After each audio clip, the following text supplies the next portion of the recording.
One of the things I like to talk about with parents, either in the hospital or when we come for that first visit with a baby, is babies and pets, okay? Probably the most important thing to think about with pets is the safety of the baby. Let's just talk about the most common pets that you're gonna have in your house.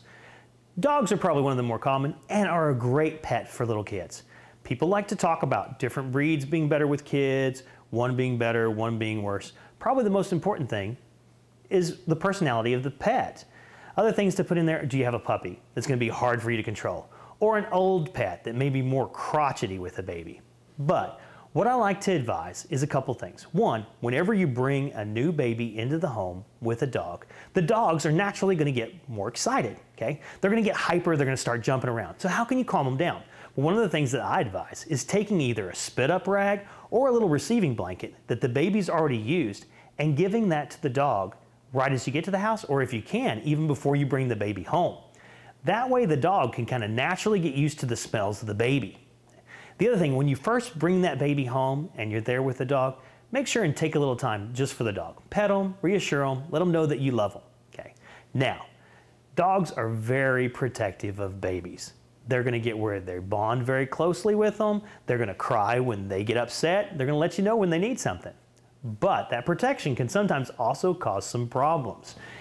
If you have friends and family over that the dog is not super familiar with, if they go down to reach down and pick up the baby and the baby cries, your dog's gonna assume that they just hurt that baby and they very well may bite them.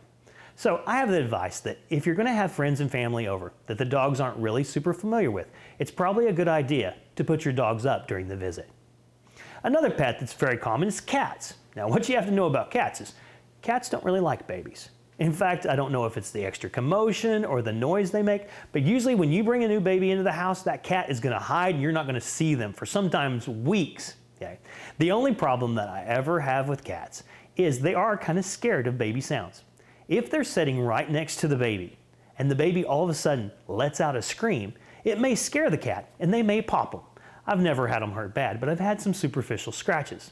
The other thing that I've had a couple times is cats are very vindictive, and if you stress them out too much, they find a way to get revenge.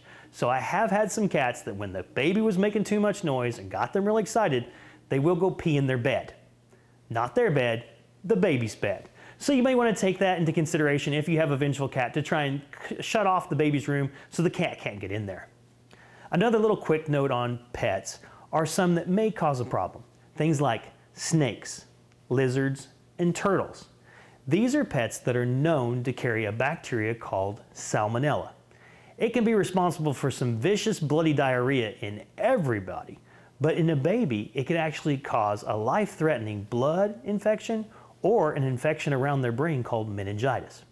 You can have your pet screened by your veterinarian to know whether they have salmonella or not, and then it's just a good idea to always practice really good hand washing whenever you're caring for your pets or handling them, especially before you go to do anything for your baby, such as preparing food or changing diapers. Overall, pets are a great addition to your family, and it's been proven over and over again that children do better in school, they have better interactions with their friends if there's a pet in the home. So make sure it's just a safe environment and a good environment for both your baby and your pet.